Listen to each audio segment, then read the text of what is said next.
Baik, pengisi acara hari ini yaitu Ibu Dr. Insinyur Dewi Handayani STMT, lahir tempat tempat dan tanggal lahir di Surakarta 19 September 1971.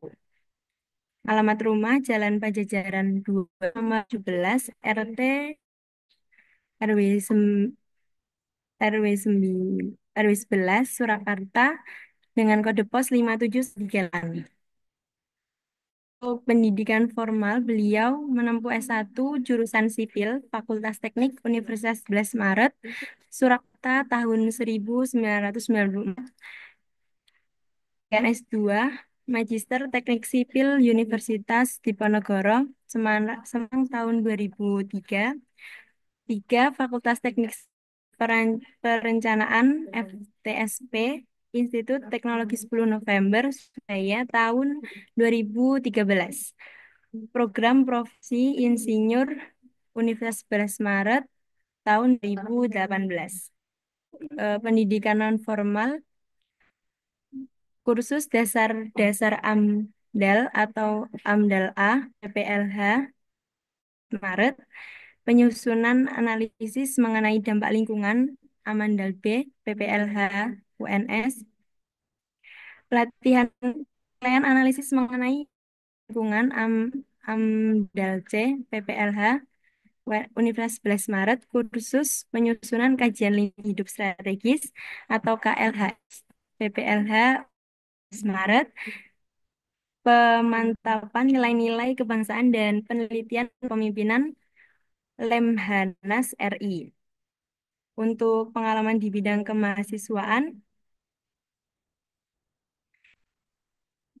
Ketua Unit Pengembangan Kemahasiswaan atau UPK UNS 2017 hingga 2022, verifikator sistem pemeringkatan kemahasiswaan atau SIMKATMAWA Nasional 2018 hingga sekarang, Reviewer Program Kreatif Mahasiswa atau PKM Nasional 2020 sampai 2024, Juri Pekan Ilmiah Mahasiswa Nasional atau PIMNAS pada tahun 2020 hingga 2024, Pembinaan Himpunan Mahasiswa Diploma Sipil atau HMS Universitas 11 Maret 2000 dari 2017 hingga sekarang.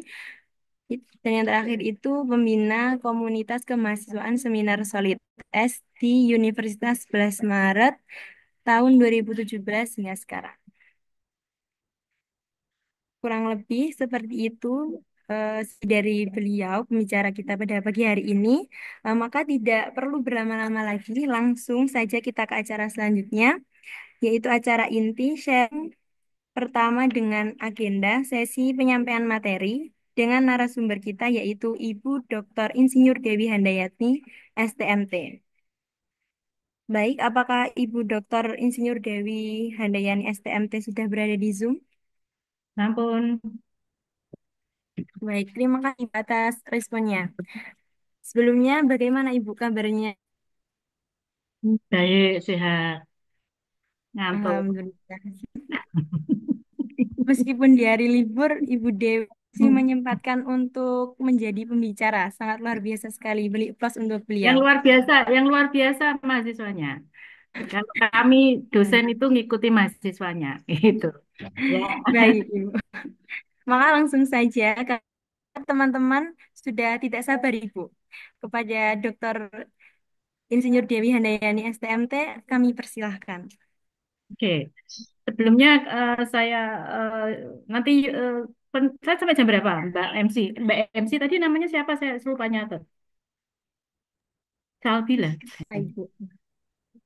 Nah, Mbak MC namanya siapa tadi? Lupa saya. Ariska, Ibu. Mbak Ariska. Mbak Ariska, saya waktunya sampai jam berapa? Sebenarnya lihatkan rundown terlebih dahulu. Nih, rapal BMC. Mohon maaf, Ibu. Oke, sambil lihat waktunya. Sampai jam 11. Mohon maaf, Ibu. Sampai jam 11. Oke, thank you. Jam Iya. 11. Ye. Saya tuh soalnya biasa urusan sama mahasiswa. Matur nuwun untuk gitu. Ini jadi ini. Ah, saya ucap Assalamualaikum warahmatullahi wabarakatuh. Salam sejahtera untuk kita semua. Kita pembukaan dulu ya sebelum ke materi. Saya ucapkan terima kasih nih yang setinggi-tingginya untuk Kaprodi S1 Kimia, Bu Elvi Susanti yang sudah memberi sambutan dan memberi kesempatan kami untuk bergabung di sini, di acara ini. Bu Widya Stuti Agustina, orang yang tidak asing lagi bagi PKM. Nah, terima kasih atas apa kebaktinya, atas pengabdiannya yang luar biasa. Saya tahu sekali dosen-dosen yang ngurusi mahasiswa ini hanya karena cinta, tidak dapat apa-apa ya Bu ya, karena cinta saja. Apa Remun pun minim, apalagi tulisan gitu ya. Ini kita lakukan karena cinta. Jadi kalau sama pembina kalian tuh kalian harus sayang karena mereka tuh yang dampingi kalian dalam suka dan duka gitu. Terus yang berikutnya kepada Mas Ade Ari juga yang sebagai apa tadi ketua kegiatan ini ya kalau nggak salah ya KKI ya. Heeh. Neng aku sok ngeleng ya. Ini kan konsepnya ini kalau kita di dalam Zoom itu kan akuarium ya. Oke? Ya Mas Ari ya. Aku jadi sambut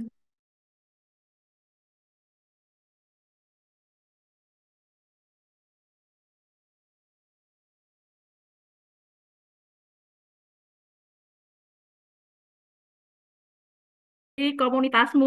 Jadi orang representatifnya tuh Mas Ade. Jadi gitu ya. Next time semua pimpinan-pimpinan itu kalau ketemu makhluk lain harus dalam kondisi charming, kondisi gagah. Itu.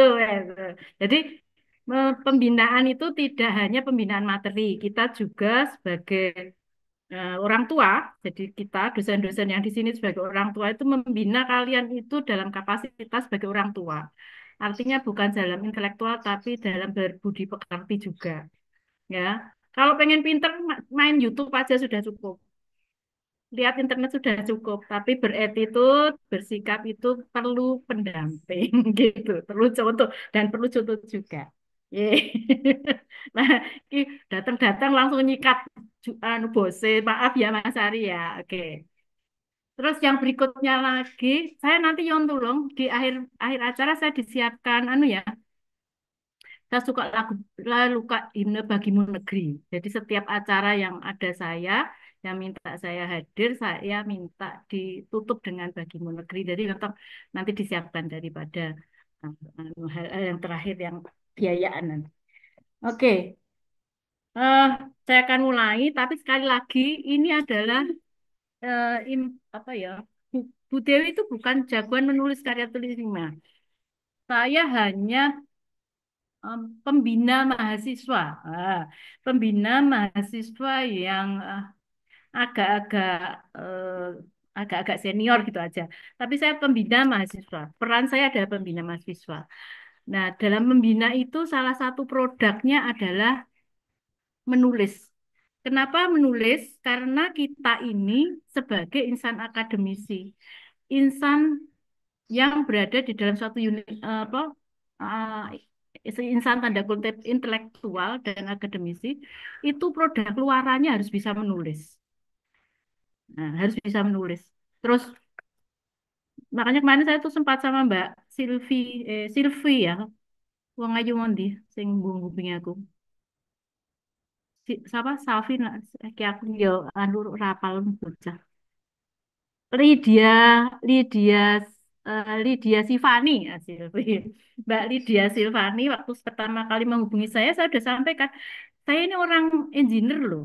Saya orang apa, teknik. Nah, teknik itu bersifat ilmunya lebih ke rekayasa. Nah, saya kenapa kalau jagoan-jagoan penulisan kimia itu orang MIPA tuh banyak yang luar biasa, Pak Maulidan, Pak Sopi, pakai banget. Pokoknya MIPA itu yang orang-orang kimia yang jagoan nulis itu banyak gitu. Terus ya sudah, saya sudah kasihkan alasan saya, katanya yang implementatif yang ini ya wis patune iki ora ana wong liya ngono ya ya. Wis ndak apa-apa. Saya saya akan mulai ya. Saya eh, anu share. Jadi nanti saya mohon kurang lebihnya dimohonkan maaf. Jadi saya itu hanya pembina. Kalau pembina itu, terima kasih.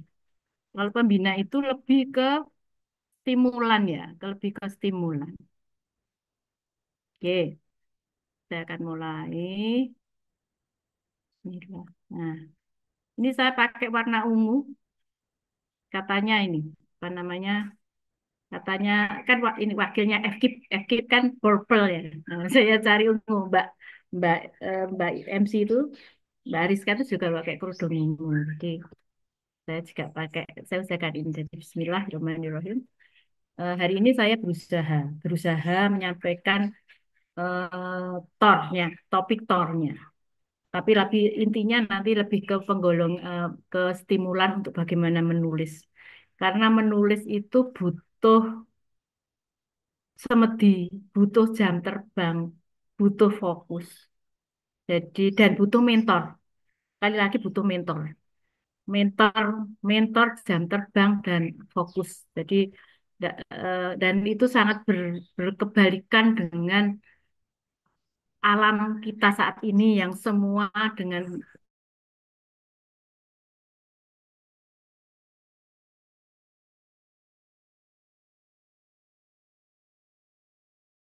ini memang kita akan berhadapan dengan ini. Tidak apa. Setiap zaman mempunyai caranya masing-masing, mempunyai alatnya masing-masing.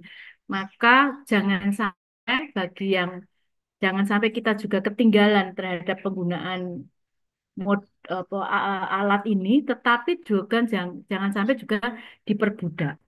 Bagaimanapun tools AI itu hanya tools. Ide dan gagasan dan kedalaman dan rohnya itu kita yang menentukan. Nah, oke. Jadi kenapa sih mahasiswa itu ini oke, ini di apa itu jenenge? Di layar saya itu sering ketemu masuk admit ini ya. Gimana itu? Anu yang baru masuk itu ya, yang tuh. Nah, saya kembali ke materi. Jadi kalau kita ini kan karena kita ini tanda kutip insan intelektual ya, sama mahasiswa. Sebagai mahasiswa itu bagian dari universitas itu kadang ya itu tadi harus mempunyai aktualisasi dirinya itu dalam menulis ya, dalam menulis. Dan dalam menulis itu diperlihatkan bagaimana kita menyampaikan gagasan kita dan memperlihatkan kedewasaan kita dalam berpikir dan menganalisis. Ya kan? Kalau misalnya apa namanya? Ada kalau kita misalnya ada tulisan. Terus dari tulisan itu kan kita bisa melihat loh, tulisannya orang SD, nah, tulisannya anak SMA. Wah, ini tulisannya profesor gitu, ya enggak? Nah, di situ bahwa kemampuan menulis itu memperlihatkan kedewasaan berpikir dan kemampuan dalam menganalisis dari tulisan kita. Termasuk kalau apa kita nulis-nulis juga di apa di status-status ya. Kalau di status-status Anda bisa juga lihat tuh, oh ini menye-menye ini ki anak yang belum dewasa. Tapi yang yang apa status bisa membawa status ini, oh statusnya ini orang yang dewasa gitu kan. Sama, itu baru nulis status. Apalagi kita nulis karya ilmiah. Karya ilmiah itu akan kelihatan level dari latar belakang pendidikannya, intelektualnya. Bahkan kita juga bisa melihat kalau suatu tulisan itu ini ditulis ke atau tidak, ini pakai IE atau tidak, atau dituliskan atau tidak, dikerjakan orang lain tidak, ya enggak? Misalnya, Anda tuh bergaul dengan seseorang yang tanda tahu kesehariannya atau ketik dalam artian ngobrolnya atau kinerjanya. Kemudian dia membuat tulisan tertentu sebagai karya. Kan Anda bisa mempertanyakan toh, masa itu tulisanmu gitu kan? Ya kan? Apalagi hari gini nih anak-anak, jangan-jangan tuh pakai joki nih. Gitu. ya kan? Nah, ini bagian dari kenapa dia bisa memperlihatkan intelektual kita, dasar dasar diri kita kedewasaan. Dan menulis itu adalah gagasan secara terstruktur dan logis. Kenapa dia harus terstruktur dan logis? Karena kalau nggak logis kan nggak bisa diterima orang. Suatu tulisan yang bundet itu kan orang sah ditulis aja, orang ngomong aja. Orang ngomong bundet atau tidak pakai logika dari A ke B, B ke C, terus nyimpulkan itu tiba-tiba meloncat. Anda juga juga tidak bisa tersampaikan kan? Kalau anu apa tidak bisa tersampaikan gagasan Anda kan? Contoh misalnya di dalam rapat iki aja rapat KKN iki apa KKI. Nah, rapat KKI. Ya kan? Mesti ada Mas, ada teman Anda nek ngomong kalau bicara itu kita paham aja nggak? Gitu. Ya kan? Ada teman Anda yang kalau menyampaikan gagasannya itu kita tuh bisa nangkep. Karena dia menyampaikannya secara terstruktur dan logis. Orang bisa nerima dan logis. Terstruktur dan logis. Sehingga ketika seseorang menyampaikan idenya, gagasannya, itu ketangkep gitu. Nah, itu tidak usah jauh-jauh. Di pertemuan perkumpulan Anda dalam kepanitiaan sehari-hari itu. Ada saja yang anak ini kok kalau ngomong panjang, lebar, dalam, tiba-tiba sebenarnya kesimpulannya siji. Atau kalau enggak gitu, yang teman-temannya, terus maksudmu gimana? Kayak gitu nggak bisa tersampaikan. Jadi itu saja baru ngomong. Ya, apalagi menulis. Karena menulis itu orang tidak bisa tanya, ya. Saya sering ketemu, bukan kok jarang, sering mahasiswa atau entah mahasiswa S1, S2, S3, bahkan S3 yang menulis itu kita itu anu kok harus menanyakan ulang ini maksudnya apa? Dia tuh jelasin ini. Kenapa nggak ditulis? Terus kalau ini maksudnya apa? Kenapa nggak ditulis? Nah, namanya karya tulis itu adalah ketika kita membaca dari tulisan itu sudah paham karena tadi terstruktur dan logis. Kalau kita baca, terus kita masih tanya, ini maksudnya apa? Itu kalau Bu Dewi nyatain, itu bukan karya tulis, karya omong. Ya kan? Lalu harus nyari, iki karemu piye to tulisan iki? Nah, kalau yang sudah jelas, mesti kita nggak perlu cari orangnya. Nah, itu namanya karya tulis. Terus, untuk apa kita tuh bisa mampu menulis? Jangan lupa lagi, lulus Anda itu harus pakai skripsi ya. Sampai skripsi. Skripsi itu suatu karya, gagasan yang ditulis secara ilmiah. Secara ilmiah itu apa? Ciri-cirinya saya lupa nulis di sini ilmiahnya, tapi saya yakin ada karya tulis ilmiah itu sudah paham isinya, yaitu didukung oleh data-data, ya kan? Disampaikan dengan analisis dan disimpulkan dengan logis. Itu karya tulis ilmiah. Kalau nggak dalam data, kalau nggak didukung dengan data-data yang valid ya, artinya dongeng. Boleh kan menulis dongeng ya boleh. Kan tulisan ada yang non ilmiah. Nah, kita juga suka baca novel kan? Nggak atau cerita baca novel tidak perlu, tidak terlalu perlu, tidak terlalu perlu adanya data. Jadi tidak terlalu perlu adanya eh, suatu analisis yang logis. Tiba-tiba suami kita, tiba-tiba kamu di dalam fiksi cerita novel pacarmu Dracula aja bisa diterima, gitu ya? Oh, ceritanya ini tiba-tiba menjelma jadi Dracula.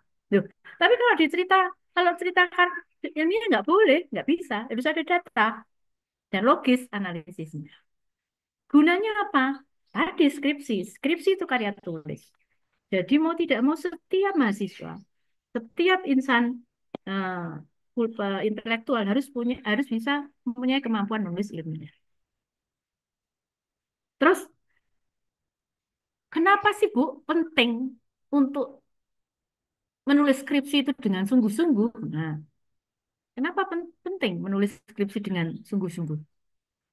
Karena saya juga kadang sering memberikan ini ke mahasiswa saya. Karena siapa tahu, kali lagi siapa tahu,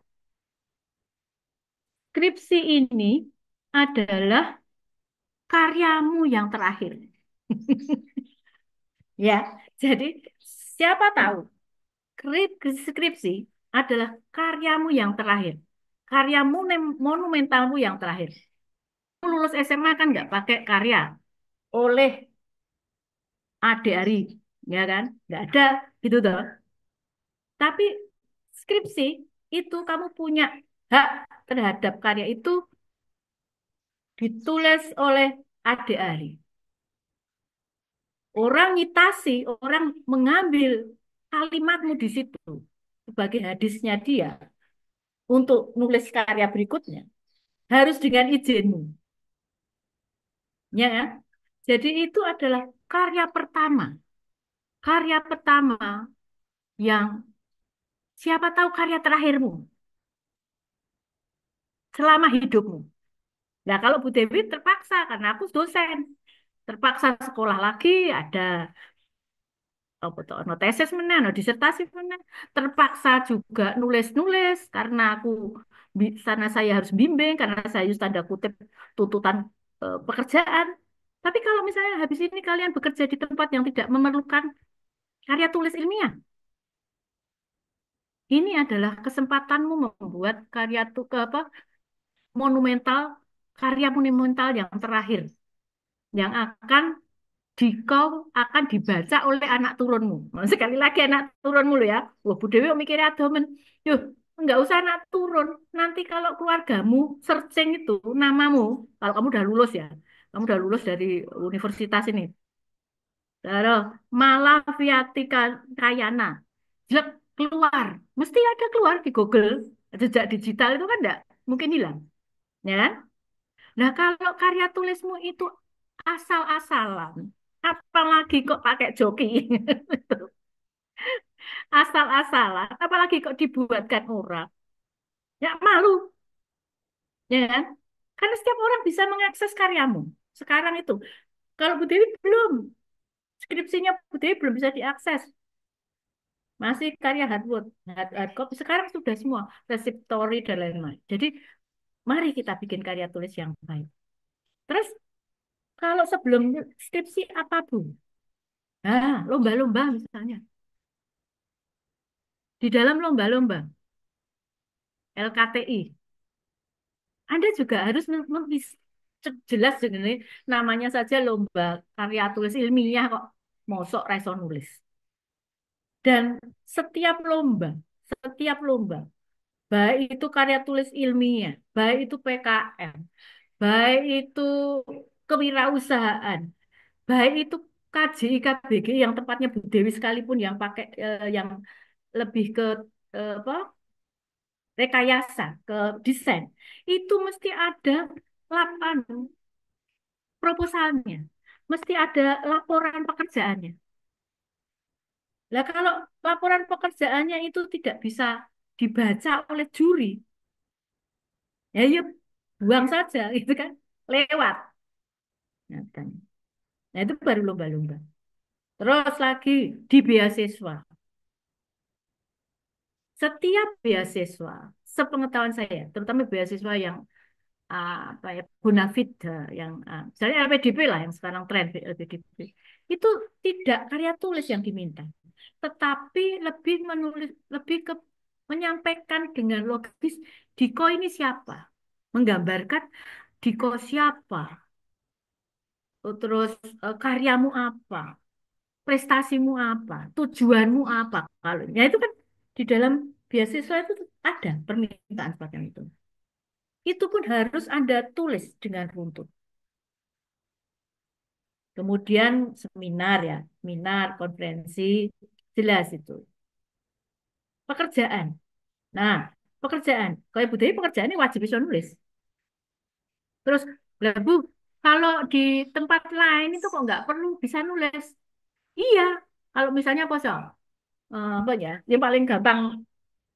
Tapi kan kalian nggak pengen toh cita-cita apa jaga outlet teh jumbo kan nggak pengen toh. Nah, kalau jaga outlet teh jumbo mah nggak perlu karya tulis, nggak perlu bisa nulis.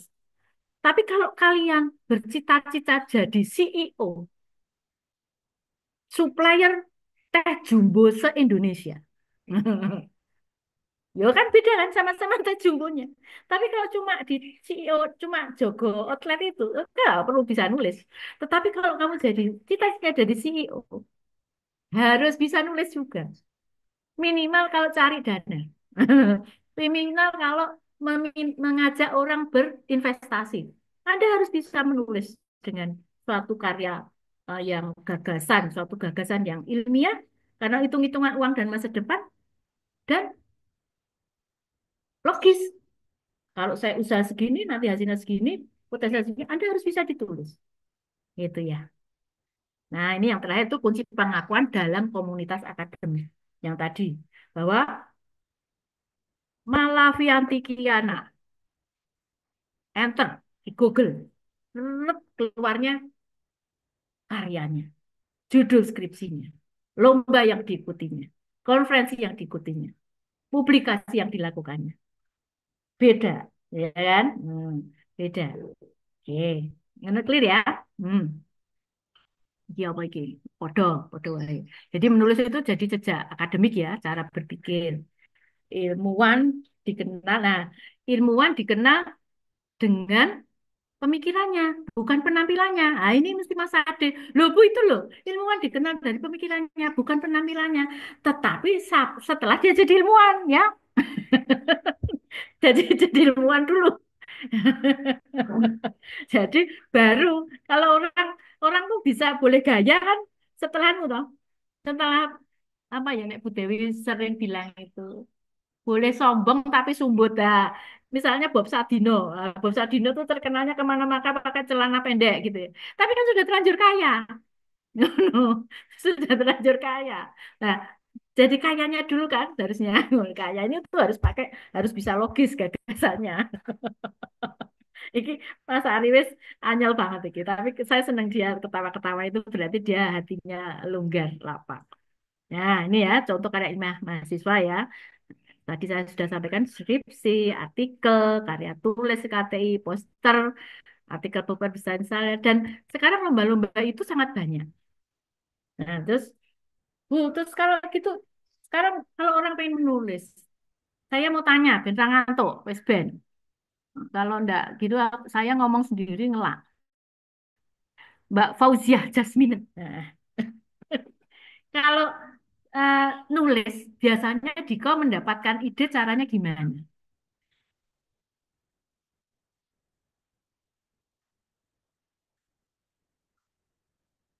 Pernah menulis sesuatu? Makalah, makalah tugas begitu. Nakalah tugas, oke. Eh, pernah nulis apa namanya status? Nah, status kan nggak ilmiah, tapi kan status juga nulis. Jarang.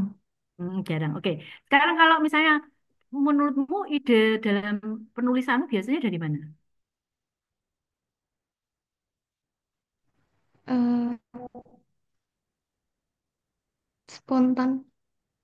Spontan. Spontan berarti istilahnya spontan itu apa anu semedi gitu. Semedi terus anu apa namanya bertapa gitu, geliwang geliwang geliwang geliwang jatuh satu topik. Mosok sih gitu. Kalau buat tentang status tadi mungkin spontan. Spontan itu pemicunya karena Diko mesti pernah melihat hal itu. Ya kan? Kalau nggak pernah masuk anu kayak kewahyon itu bicara bahasanya dapat wahyu. Wahyu itu apa tuh? Kewahyan itu bahasa Indonesia ini apa tuh? Dapat wangsit kan enggak tuh? Wah, wangsit kan enggak ada tuh di sini. Nah, berarti semua yang kita ide penulis itu sesuatu yang real. Realnya tuh bisa dari permasalahan di sekitar. Bisa kalian pernah ngobrol, oh ngerumpi, jajan, apa? rumpi jajan di kantin gini-gini ya. Iya ya, anu itu loh dulu pakai make up itu, pakai skincare itu dia nggak cocok. Loh, kalau kalau ini skincare-nya cocok, misalnya cewek-cewek gitu. Oh lah ini nih produknya produk X kok. Kalau ini herbal kok. Oh berarti ide kan menulis tentang skincare herbal lebih ramah. Bagaimana ya tapi mahal ini. Oh bagaimana membuat skincare herbal yang murah. Jadi kayak gitu. Jadi mendapat ide untuk menulis itu bisa dari pengamatan sehari-hari. Ke kampus, sekolah, ngobrol, diskusi sama dosen. Jadi apa namanya? Jangan malu sama dosen, jangan ada jarak sama dosen. Dosen itu eh, terpaksa kalau misalnya kelihatan galak itu terpaksa jadi. Karena dia tuh punya cita-cita bikin kalian lebih bagus. Nah, sebenarnya kalau kalian bisa deket atau bisa diskusi hangat dengan dosen, maka nanti apa namanya eh biasa ngobrol-ngobrol itu jadi ada stimulan-stimulan. Oh, ini loh bagus, ini diteliti, ini loh ini. Nah, itu diskusi hangat dengan dosen.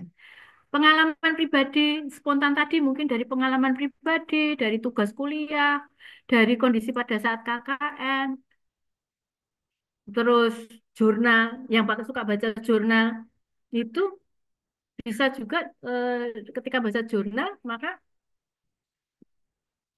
oh iki sebenarnya bisa dikembangkan seperti ini ya.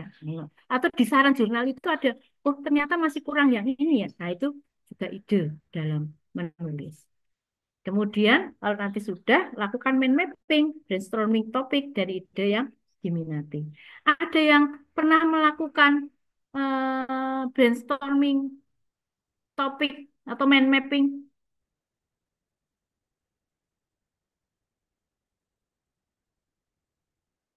Halo, Ada Bu, Sipo, sopo, sopo.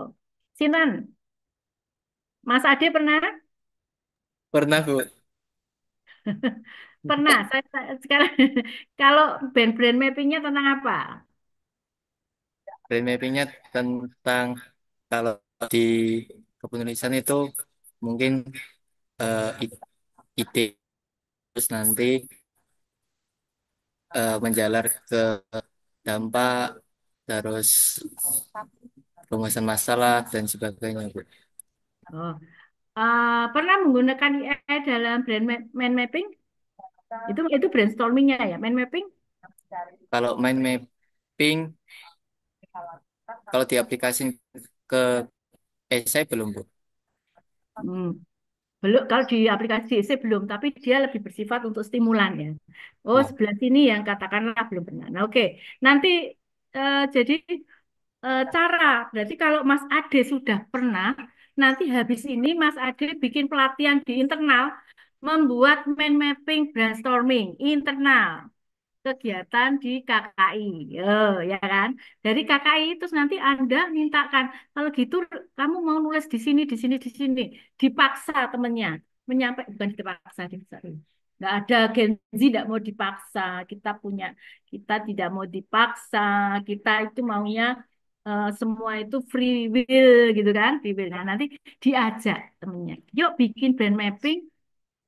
Kita belajar yuk memanfaatkan mind mapping. Jadi kalau diajaknya ke membuat mind mapping, mereka nggak akan suka. Tetapi kalau ngajaknya bikin program pemanfaatan AI dalam membuat mind mapping, nah anak-anak pasti suka. Ya, jadi itu bukan bidangnya Bu Dewi. Bu Dewi tidak mampu, tidak menguasai banyak AI. Tapi sekarang zamannya itu. Nah, bagaimana mengajak satu program, membuat program itu harus dibawa ke sesuatu yang kekinian. Nah, nanti itu PR, ulah PR ya. Ide untuk kegiatan KKI selanjutnya. Me- Karena apa? Itu gunanya untuk mengasah mengasah ide-ide kita. Kadang kita tidak tahu. Ternyata ide kita itu luar biasa sebelum kita declare apa kita distribusikan ah aku cuma pengen ini ya. Ternyata ketika ahnya itu luar biasa karena kan kita butuh teman butuh stimulan butuh alat untuk membuka wawasan kita ya nanti kalau bikin judul Ya, cara salah satunya ini tipnya. Jadi apa variabel utama gunakan. Judul tidak boleh terlalu panjang. Makanya kalau PKM itu maksimal 17. Ya. Kalau opsi SMA itu maksimal 15. Terus tidak boleh yang bersifat opini. Jadi terbaik, paling efektif, sangat penting itu opini. Belum terbukti. Itu. Itu sebaiknya dihindari. Jadi misalnya pentingnya kita bedanya begini ya. Ini saya kasih contoh misalnya judul ya. Pentingnya laboratorium virtual untuk pembelajaran kimia masa kini. Nah, subjektivitas itu di dalam kapasitas pentingnya. Maka judul ini bisa saja kita ganti analisis efektivitas laboratorium virtual dalam lebih lebih apa namanya akad terukur lah, terukur dan lebih netral, tidak ada opini, tidak ada subjektivitas. Terus terbaik tanpa pembuktian. Nah, itu ini contoh-contohnya di situ. Terus gunakan kata kerja aktif, jadi meningkatkan, membanding, perbandingan, analisis itu kata kerja aktif itu gunakan biasakan di judul. Kemudian ada lokasi jika perlu atau objek-objek jika memang diperlukan di objek spesifik dan mempresentasikan isi dan tujuan. Jadi, isi dan tujuan itu sudah, oh kita baca ini, oh isinya nanti ini nih.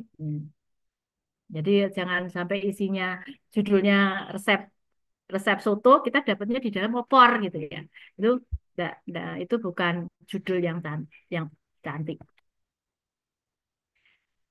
Saya ini tidak nguyai segoro. Artinya ini saya gunakan ini karena saya bimbing mahasiswa.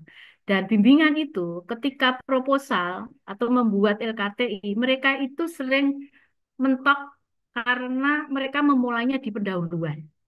Nah, anak-anak itu kan sering nulis nulis LKTI, nulis karya ilmiah atau nulis skripsi proposal ya, nulis proposal terutama itu mereka mulai di pendahuluan. Jadi ide terus di pendahuluan. Nah, kalau Bu Dewi itu lebih mengajak Anda setelah mendapatkan gagasan. Jadi gagasan loh ya. Jadi gagasan itu ketika dari diskusi, dari apa tadi Anda gagasan itu Anda jangan menulis langsung ke pendahuluan. Jadi Anda itu mulainya ini semua di sini kan mulai skripsi ya nanti ya. Saya bicara skripsi LKTI gitu ya. Karena mereka awal-awal kan nulis proposal ya. PKM misalnya kayak gitu. Jadi eh, pada awal setelah mendapat gagasan, maka langkah berikutnya adalah Anda menulis tentang kajian literatur. Jadi kajian literatur dulu. Karena di kajian literatur nanti Anda itu ketemu yang namanya posisi posisi gagasanmu. Posisi gagasan, posisi idemu. Karena kan nanti ketika di literatur itu kan Anda membandingkan apa yang ada di idemu dengan orang-orang yang beride sama. Tidak perlu Anda datangkan mereka semua, tapi dengan membaca tulisannya, Anda kan tahu, oh, nek tulisan saya dibanding tulisan Mbak Ariska ini. Misalnya gini, semua sama-sama ingin bercerita akan menulis tentang rujak. Nah, semua sama-sama ingin menulis tentang rujak. Rujak, semua tahu ya rujak ya. Rujak itu yang dari macam-macam macam-macam buah-buahan itu. Saya ingin menulis tentang rujak dimakan di malam. Tentang rujak. Ide rujak itu makanan seger loh. Saya pengen nulis rujak gitu. Itu gagasannya misalnya. Terus saya kumpulkan nih orang-orang yang pernah menulis tentang rujak. Mbak Ariska nulis rujak, Mbak Ade nulis rujak, Mbak Sifani tadi nulis rujak, Mbak Bening nulis rujak, Mbak Jasmine nulis rujak. Terus lihat, kita lihat semua nih tulisannya. Oh ternyata Mbak Ariska itu rujaknya, ak- anu, rujaknya itu bumbunya pakai kacang. Misalnya. Mas Ade tidak pakai kacang. Buahnya Mbak Ariska itu cuma nanas. Mas Ade tidak pakai kacang, buahnya jambu, dan dondong. Ini kita gambar ya, mungkin ini asal. Terus Mbak Silva, dia pakai kacang, tapi buahnya dondong saja. Misalnya gitu. Dan misalnya kita bandingkan tiga saja lah, tiga saja. Yang bumbunya kacang tadi kan cuma Mbak Ariska, yang lainnya nggak pakai kacang. Tapi buahnya Mbak Ariska itu nanas tok, ya. Pak Mas Ade tadi ada dondong sama jambu. Mbak Silva cuma jambu misalnya gitu. Sehingga aku pengen punya rujak yang beda, maka aku akan bikin bumbunya bumbu kacang, boleh, tapi buahnya jambu dan kedondong. Beda kan? Nggak ada yang sama kan? Meskipun itu semua sudah dilakukan teman-teman yang lain sebelum kita. Nah, dari kajian literatur itu tadi, jadi kajian literatur, nanti Anda tahu jenis rujaknya, teknik nguleknya, bahannya yang diperlukan apa. Ya kan? Jadi dari baru kalau di proposal itu bab 21 saja, Anda sudah tahu tuh bentuk yang akan Anda buat. Dari bab 21, bab pekerjaan di literatur, Anda larinya ke metode. Nulis metode dulu. Pokoknya aja ke bab satu deh. Ke bab satu itu terakhir, setelah Anda dapatkan semua ramuan itu. Nah, setelah literatur review, tadi Anda sudah temu posisinya, saya mau bikin rujak dengan bumbu kacang, tapi dengan katakanlah tiga, tiga apa jenis? Dengan dua buah yang tidak ada di Mbak Ariska tadi, dondong dan jambu. Nah, itu dibuat ke dalam bab 3. Hasil bacaan Anda dari Mbak Ariska, Mas Ade, dan Mbak Silva, eh, Mbak Silva, Mbak Beningsati satunya itu, sudah ketemu metodenya dengan tadi jenis, teknik, instrumen. Maka kita bisa buat flowchart kan? Flowchart cara penelitian. Wong wis ana tirunane. Wis sudah dilakukan di teman-teman yang lain. Nah, baru flowchart itu kita jelaskan. Setelah melihat flowchartnya sudah tahu nih, metodenya sudah tahu, jenisnya sudah tahu, instrumennya sudah tahu, eh, eh, nah, buatnya sudah tahu, cara ngincipinya sudah tahu misalnya, cara nampilkannya sudah tahu. Baru kita bikin teorinya. Teori di bab 2 itu baru kita bikin setelah clear di bab 3. Nah, di clear bab 3 di metode kita bikin teorinya. Ini adalah teori-teori yang kita butuhkan untuk menyelesaikan tujuan kita tadi. Tujuannya yang bikin rujak, bumbu kacang, dondong, dan ya. Nah, bab literatur sudah selesai, bab metodologi sudah selesai. Baru di terakhir adalah bab 1. Bab 1 itu hanya menuliskan semua rangkaian dari kegiatan yang kamu lakukan dalam satu paragraf. Maaf, dalam satu bab yang sebenarnya sudah ada di pikiran Anda. Dan materialnya sudah jelas. Kalau yang lain kan materialnya, kalau Anda nulis di Anda nulis di bab 1 langsung, mentok kan? Oh, Anda belum tahu metodenya. Anda belum tahu bumbune apa, belum tahu bedanya apa, rasanya apa, belum tahu. Masih Anda kalau nulis langsung di bab 1 itu, Anda seperti membuka apa namanya hutan belantara. Belum tahu apa-apa. Makanya biasanya bab tahu kalau nulisnya di bab 1 dulu, nanti muntah, munek. Kok gini? Ya, nada. Nggak gini. Belum ada bayangan. Nah, jadi itu tadi. Mulai dari literatur, karena literatur itu nanti hadisnya, metode, maju ke teori, baru merangkum semuanya dalam tulisan di bab 1. Saya ada PPT-nya sendiri, tapi saya lupa masukkan di sini. Tadi ini bikinnya baru aja tadi subuh. Oke. Nah, kalau sudah, lah ini tulisannya harus bersifat seperti ini. Nah, ini semua makhluk di semua makhluk di UNS itu harusnya tahu. Pokoknya dengan struktur bahasa ilmiah itu yo imrat kui mau. Ada introduksi, ada pendahuluan, ada metode, ada apa namanya hasil dan ada hasil pembahasan.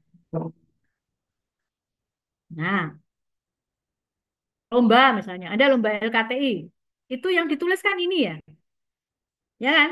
Karena ini LKTI ya, belum ke jurnal. Entah LKTI, entah PKM, Anda nulisnya itu kan mesti kayak gini. Introduksi, pendahuluan, metode, hasil dan apa dan hasil dan pembahasan. Mesti nulisnya gitu kan? Nah, konferensi apa-apa. Nah, yang kelemahan adik-adik sekarang ini, anak-anakku sekarang ini karena anu ya, terlalu cinta sama AI. Sehingga kadang kopas-kopas gitu. Saya tidak akan anti dosen sekarang, dosen hari gini itu tidak boleh anti AI, tidak boleh. Justru malah harus mengenalkan AI.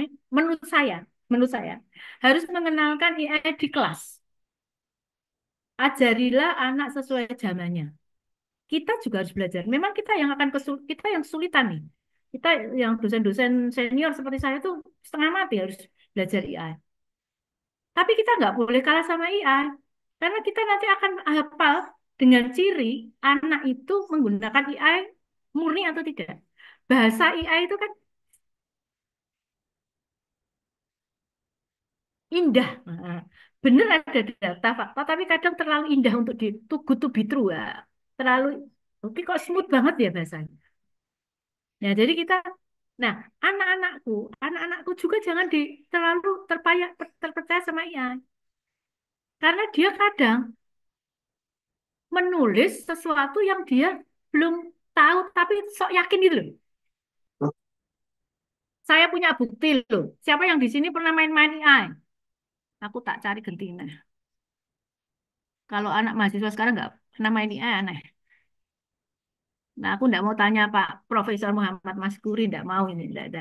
Saya tanya beliau itu nggak kualat nanti. Saya mau tanya Mas Putut Bagus Firdansah, oh, yang pakai Fox, Fox apa Musang itu sebagai sebagai avatarnya. Ayo, Mas Putut, gimana dirimu?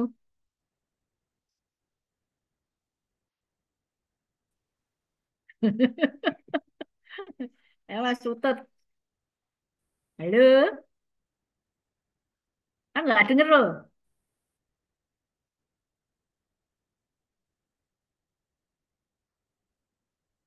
Nah, gak asik Mas Putut, gak asik. Deh, siapa ya? Siapa ya? Siapa ya? Mbak Siti Rahayu. Biar gak ngantuk, ngomong 1 jam itu ya ngantuk loh, nak. Ayo, Mbak Siti Rahayu, hal terkonyol apa yang pernah kamu tanyakan di AI?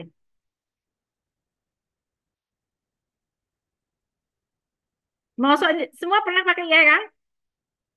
Ya kan? Masa sih anak sekarang nggak pernah pakai AI lucu deh. Di WA aja ada Meta. Nah, Meta itu. Saya sekarang tanya nih, Mbak Siti Rahayu, halo, anak cantik. Oh, Eh, unmute, unmute ya. Nah, oke. Hal terkonyol apa yang pernah kamu tanyakan di AI? Nanya identitas di AI. Mm-mm. Deh, terkonyol apa? Lo kan kita kan makhluk makhluk apa ya? Makhluk sosial itu kan sosial tuh kan dengan intelijensi yang luar biasa. Kalau kalian nggak pernah melakukan kekonyolan di AI kan aneh. Bu Dewi aja sering konyol-konyolan di AI kok. Untuk membuktikan bahwa kita itu pintar gitu loh.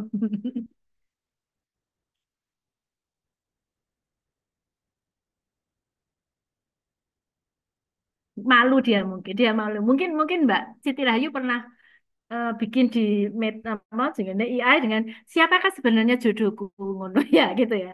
Gitu bisa itu. Oke, sekarang saya kasih contoh kenapa kita tidak perlu percaya AI 100%. Kecuali mungkin jadi kita tuh tetap basicnya harus ada. Premium oke ya, anu enggak ya oke ya. Bude itu pernah tanya, eh, siap waktu perjalanan Bude pernah tanya waktu perjalanan di Karawang. Di kota Karawang itu ada penyair besar. Apa siapa dia dan apa karyanya? Nah, saya bilang gitu sama si di WA yang saya cek di WA. Dia cerita, benar dia ada Khairil Anwar kan di sana di Karawang. Ini karya di Karawang tuh ada Khairil Anwar. Ada dia menyampaikan puisi tentang aku. Dia terkenal dengan puisinya berjudul Aku. Ya, terus dia menyampaikan isi puisi aku itu. Saya masih masih nyimpan itu saya screenshot untuk adik-adik saya supaya kita nggak terjebak oleh AI. Dia tuh bikin puisi yang memang tentang aku dan bagus sekali. Saya aja sempat sempat sempat apa ya terpikirkan bagus juga ini puisi. Jangan-jangan Karin Alwan bikin akunya versi 2. Saya gitu. Saya saya saya cek kembali, saya tanyakan kembali si AI itu. Tolong cek lagi apakah puisi aku yang kau berikan itu benar-benar karya Khairil Anwar. Saya tanya gitu. Oh, dia minta maaf loh. Maaf saya salah. AI-nya minta maaf kalau salah ya. Jadi data data polisi yang saya berikan tidak tidak benar bahwa itu karya Khairil Anwar. Hmm. Jadi ada hal-hal yang memang kita harus cross check lagi. Dan itu adalah bagian dari sesuatu yang harus kita punya ya, harus kita punya. Oke. Jadi itu kenapa kita harus tidak boleh percaya 100% ke situ ya. Kemudian, nah kalau kita sudah ngecek, kita sudah nulis nih, sudah nulis. Kan itu ada prinsip etika dan ya, gitu. Prinsip etika dalam dan integritas dalam karya ilmiah ya. Salah satunya adalah plagiarisme. Makanya sekarang ada IA yang melihat seberapa similarity atau kesamaan kita dengan apa namanya tulisan orang lain. Ada syaratnya apa namanya maksimal 20%. Nah, kan? Terus di situ ada juga ada softwarenya untuk mencek ini. Nah, akan tetapi, ya ini akan tetapi, saya simulasi akan tetapi, sekarang pengecekan itu tidak hanya dari plagiarisme. Karena orang kan menciptakan virus yang antivirus ya menciptakan yang untuk yang yang bikin itu juga menciptakan antivirusnya. Ya kan kalau kita nonton film Impossible, Mission Impossible kan gitu. Yang bikin virus nyiptakan antivirusnya. Nanti yang bikin virus nyiptakan antivirusnya gitu kan. Tidak bakal berhenti. Maka yang kayak misalnya di ngecek plagiarisme ini katakanlah ini berkembang. Cara orang ngakali ya berkembang, cara orang detek berkembang lagi, gitu kan? Yang terakhir, sekarang saya agak sering membiasakan mengecek tulisan mahasiswa saya dengan cek AI. Jadi seberapa besar mesin mengerjakan hal itu. Nah itu yang kadang agak agak lewat orang, agak lewat mahasiswa tidak agak concern tentang itu. Biasanya mereka hanya berusaha lolos atau kita biasanya hanya berusaha lolos untuk eh, similarity, tetapi kita lupa bahwa kadang kita melakukan pekerjaan dari AI. Nah, itu terdetek ternyata. Itu terdetek. Jadi nanti kalau apa Anda pelajari juga, Anda harus belajar juga bagaimana bagaimana Anda bisa lolos similarity, tapi dan Anda lolos cek AI. Di PKM itu selain apa yang digunakan adalah lolos AI, bukan lolos similarity, bukan Turnitin-nya yang kita cek. bukan kesamaannya, tetapi ke seberapa besar menulis itu Anda menggunakan mesin. Nah, itu yang dicek. Untuk juri-juri tertentu yang memang senang, yang memang pecinta AI itu enggak ragu-ragu dia ngecek ulang tulisan itu dimasukkan untuk dicek AI-nya. Dan tidak ragu-ragu dia juga mengedrop ketika terbukti sekian persen AI. Mahasiswa saya biasanya nggak lolos tuh AI-nya. Turnitin itu pinter dong ngakali caranya. Dan saya sudah tahu tuh. Makanya saya tuh harus ngikuti IG mahasiswa itu karena IG itu berkembang metode-metode pengakalan yang luar biasa. Itu harus saya pahami. Karena saya harus tahu mahasiswa sekarang tuh kayak apa. Gitu. Oh, kalau mahasiswa dosen-dosen yang senior itu benar-benar sudah terjebak dalam situasi yang kadang tidak memungkinkan untuk bermain AI lebih dalam. Padahal anak-anak mahasiswanya jagoan AI itu. Oke ya, saya lanjutkan. Nah, nah ini teknologi ya nanti Anda gunakan, tapi gunakan AI itu hanya sebagai pembantu ya, bukan penulis. Jadi ide dan analisis pribadi itu kedalaman. Alhamdulillah Anda sekarang ini punya AI. Jadi nulisnya bisa lulus dengan cepat. Kalau standar lulusan kumlot maksimal 4 tahun itu masuk akal sekarang. Ngono AI. Ya kan? Hanya kedalamannya dan idenya itu harus ya orisinil. Oke, ini terus saya itu terkagum-kagum. Saya itu kan orang teknik ya. Orang teknik itu adalah orang terapan. Saya atau orang teknik itu tidak oleh ilmunya MIPA. Matematika mereka ngitung, fisika mereka ngitung, kimia. Loh, kimia apa hubungannya sama teknik sipil? Banyak. Material itu kimia punya. Semua yang terkait semua yang terkait dengan apa material itu kimia punya. Terus teknik tertinggi yang diberikan oleh orang sipil, yang teknik tertinggi yang bisa diberikan orang teknik sipil harus melibatkan bukan harus, pasti melibatkan orang kimia dan fisika. Kenapa? Lah zat-zat aditif misalnya untuk mempercepat kerja beton, memperkuat kerja beton, itu keahlian kimia. Nah, apalagi Anda, judulnya apa judulnya? Pendidikanmu itu apa judulnya? Yo, cah. Sekolahmu itu sekolah apa? Ido ilang kabeh iki ben tak panggili aku gak harus dadi radio amo. Nugroho Viko,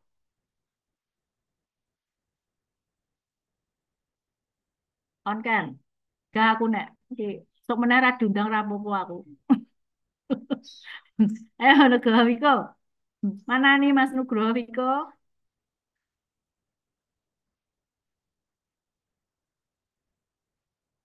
Nggak ada.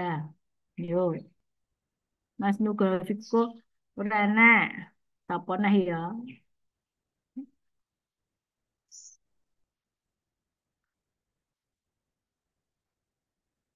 Ini eh, saya tuh makanya paling seneng tuh kalau offline. Kalau online ini kayak gini.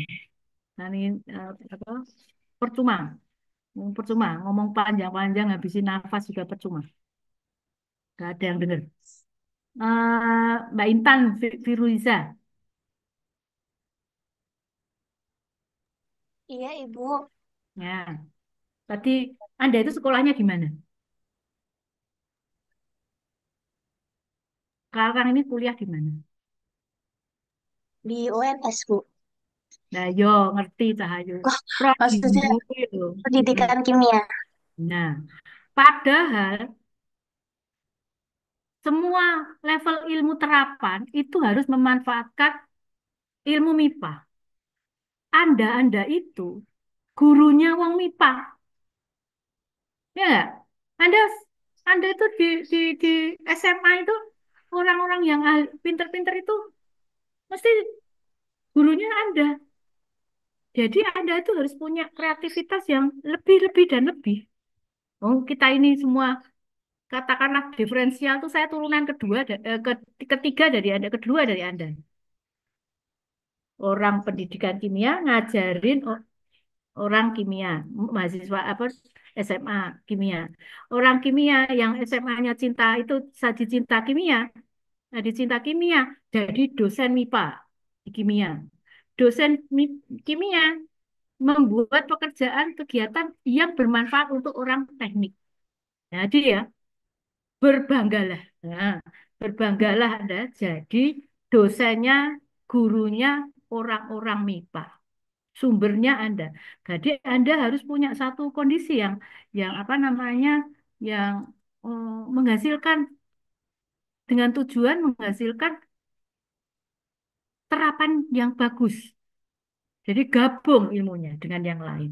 Itu menjadikan karya-karya ilmiah, karya-karya apa namanya, produk-produk yang implementasi. Iki, Hen, wis, wis. Saya rampung itu. Ini tadi udah, nah ini cuma sedikit motivasi, nggak tahu ini semoga bermanfaat ya. Saya bukan pengagum Pramudia Anantatur, tapi memang dia satu sosok yang memang penulis dan dari tulisannya juga bermasalah gitu ya. Tetapi prinsipnya menulis adalah memang suatu pekerjaan untuk keabadian. Karena mau bagaimanapun si Pramudia Anantatur, tulisannya masih ada sampai sekarang. Mau dibencinya kayak apa, tulisannya masih ada sampai sekarang. Jadi dia benar, menulis adalah bekerja untuk keabadian. Dan memang hal yang menakutkan adalah mulai, kegiatan mulai. Jadi pertama mulai itu ada yang ketakutan. Jadi itu eh, menulis bagi saya adalah bentuk kontribusi yang paling sunyi, tapi bermakna. Jadi ini saya punya slogan, ini quote-nya Bu Dewi sendiri untuk mahasiswa bimbingannya Bu Dewi di Semar Solid dan di HMDS. Itu adalah selamat bersenang-senang dan berkarya dalam sunyi. Saya kira itu apa kali materi yang bisa saya sampaikan. Nanti kurang lebihnya kita bisa tanya jawab. Wassalamualaikum warahmatullahi wabarakatuh. Wassalamualaikum warahmatullahi wabarakatuh. Matur nuwun.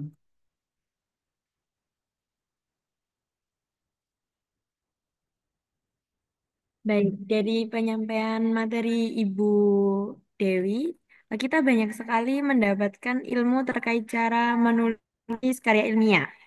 Sebelumnya, terima kasih kepada Ibu Dr. Insinyur Dewi Handayani STMT yang sudah memberikan ilmunya kepada kami.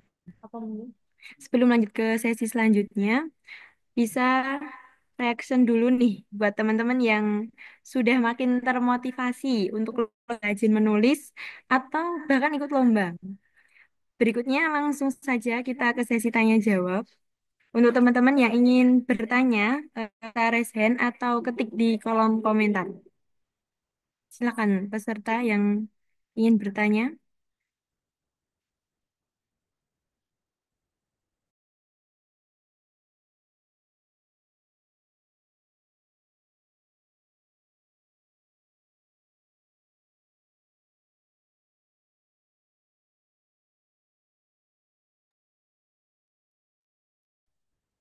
Mana ini? Gak ada yang tanya. Pada tidur semua tadi. Padahal saya ngomong nanti ngelak.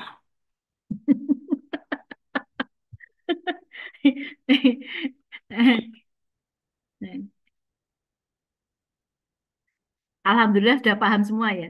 Berarti tinggal implementasi ini.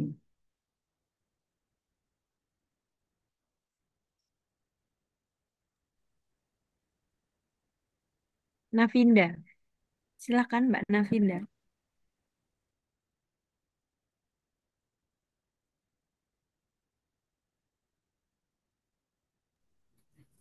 Baik Ibu, terima kasih atas kesempatannya. Sebelumnya perkenalkan nama saya Navinda Chalisha Yogyakarta. Di sini saya izin bertanya mengenai gimana sih motivasi biar kita semangat buat nulis. Terima kasih. Mbak Navinda, mana cantiknya? Difoto dong. Hilang. Ya, difoto dong. Oke. Satu Mbak Navinda tanya tentang motivasi ya. Motivasi.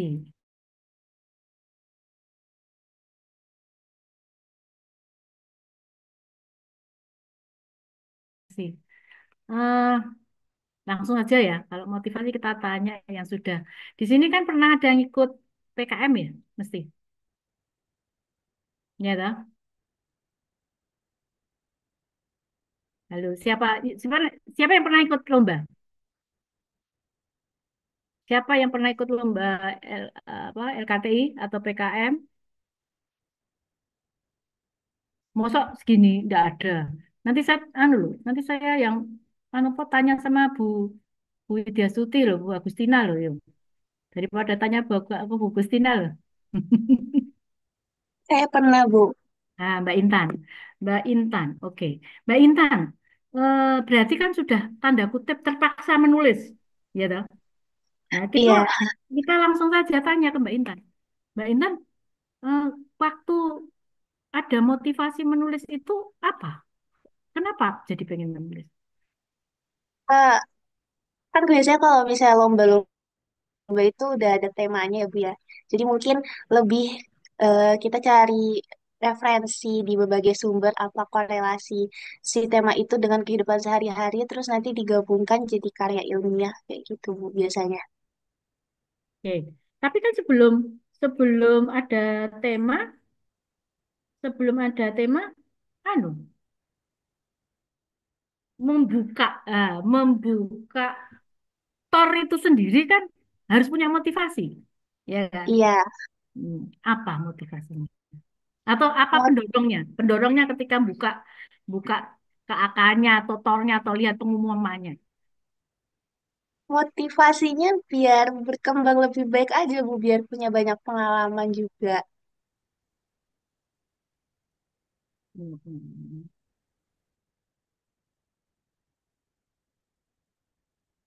Kepo, apakah termasuk kategori kepo? Ada kepo di situ? Iya, penasaran juga, Bu. Hmm. Jadi salah satu pendorong motivasinya itu adalah kepo. Kepo untuk melihat siapa aku. Kenapa siapa aku? Aku iso ora ya. Ya enggak gitu enggak, Mbak Intan? Iya, Bu. Kalau aku ikut ini aku bisa enggak ya? Hmm. Itu sebenarnya pendorong utama. Jadi satu orang itu ada sebenarnya banyak lah, banyak. Saya dulu tuh ketika anak-anak Smart Solid kan eh, jadi saya punya komunitas Smart Solid. Itu saya dirikan di tahun 2017. Komunitas Smart Solid itu anak-anak D3 sipil yang waktu itu sama sekali tidak ada prestasi kegiatan apapun, prestasi apa kegiatan yang berprestasi apapun. Tidak, belum ada pembinaan ke mereka waktu itu. Nah, motivasi untuk membuat mereka tumbuh, mau berkembang sampai satu titik itu. Smart Solid. Ada yang di sini pernah dengar komunitas Smart Solid kan? Nah, belum benar. Nah, mungkin yang di teknik-teknik itu bisa kita lebih dekat. Smart Solid itu pernah satu rekor menyumbang 70 sertifikat kejuaraan dalam satu tahun di UNS. Pada satu titik, satu tahun itu pernah segitu. Kami ya kalau sekarang mulai agak-agak kurang karena ya eh, bukan karena apa-apa ya karena kemudian cara cara cara saya melakukannya mulai tersebar dan it's okay. Cita-cita saya memang meningkatkan prestasi kemahasiswaannya UNS dan dengan metode yang saya gunakan menular ke teman-teman yang di teknik dan alhamdulillah sekarang hampir hampir semua bergerak. Kalau di teknik itu ngabisin duitnya untuk lomba itu jagoannya gitu. Nah, eh, awal-awal ketika saya mengajak mereka untuk bergerak adalah satu, tidak ada orang yang akan melihatmu jika kamu tidak punya kelebihan. Saya jadi menanamkan itu. Orang harus punya delta. Orang harus punya delta. Delta itu apa, nak? Kalau kimia. Kimia, fisika. Delta itu apa? Beda. Biar sedikit, biar sedikit tapi delta. Biar sedikit itu delta. Nah, saya memotivasi anak-anakku dulu itu dengan bahwa tidak akan ada orang yang mampu melihat, yang akan melihatmu jika kamu tidak punya perbedaan. Kita setiap hari saja ingin memperlihatkan perbedaan. Mbak Ariska pengen pakai kerudung ungu hari ini karena dia berharap itu beda dengan orang lain dan orang melihatnya beda. Mbak Navinda mungkin dia memakai skincare tertentu, siapa tahu ya ini misalnya ya, skincare tertentu karena dia pengen glowing sehingga tampil beda.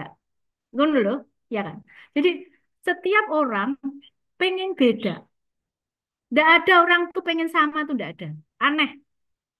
Kalau orang tuh pengen sama, tidak mungkin yang namanya produk handphone tuh keluar setiap saat.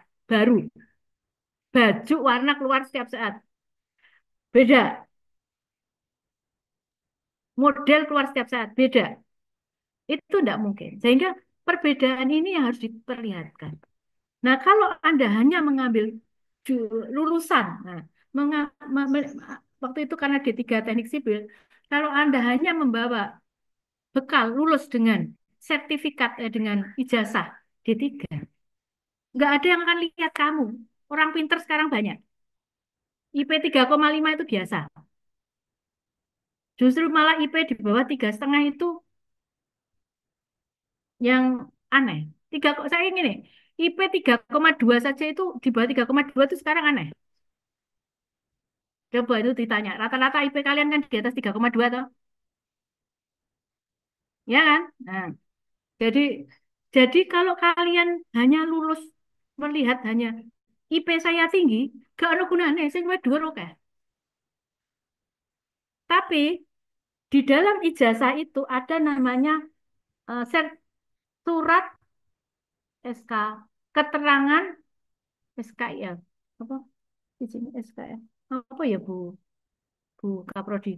Kali aku. Pokoknya surat keterangan pendamping ijazah itu ya SKPI kan. Itu yang berisi prestasi-prestasi Anda. Ya, jadi nanti lulus itu ada dua surat yang Anda terima. Satu sertifikat, satu ijazah, tiga ya, satu ijazah, satu transkrip, dan satu lagi adalah surat pendamping setara surat keterangan. Aku kok lali apa ya Pak Mas Puri. Tapi isinya prestasi-prestasi Anda yang bisa Anda klaim di situ. Jadi Anda juara apa? Anda ikut oh, kegiatan apa? Anda ikut internasional apa? Itu yang pendamping itu. Nah, di teknik yang dilihat itu orang sudah itu, bukan bukan transkrip lagi, bukan transkrip lagi. Nah, sekarang lagi mahasiswa berprestasi. Kalau setiap prodi itu setiap tahun harus mengajukan mahasiswa berprestasi. Mungkin di antara Anda ini ada yang pernah diajukan sebagai mahasiswa berprestasi. Tidak ada lagi di awal saya dari UPK di tahun 2017 syarat IP itu masih ada. IP tinggi itu masih ada. Sekarang tidak ada. IP memang ada minimal ya rata-rata 3,2, 3,5. Ya biasa lah karena IP tinggi itu sekarang biasa. Tetapi syarat yang sekarang digunakan itu adalah prestasi yang dihitung. Anda boleh cek itu. Boleh cek paduan panduan mahasiswa berprestasi. Itu untuk lolos tahap pertama itu yang dilihat sertifikat yang dikumpulkan dulu. Habis sertifikat yang dikumpulkan adalah karya tulisnya. Itu mahasiswa berprestasi.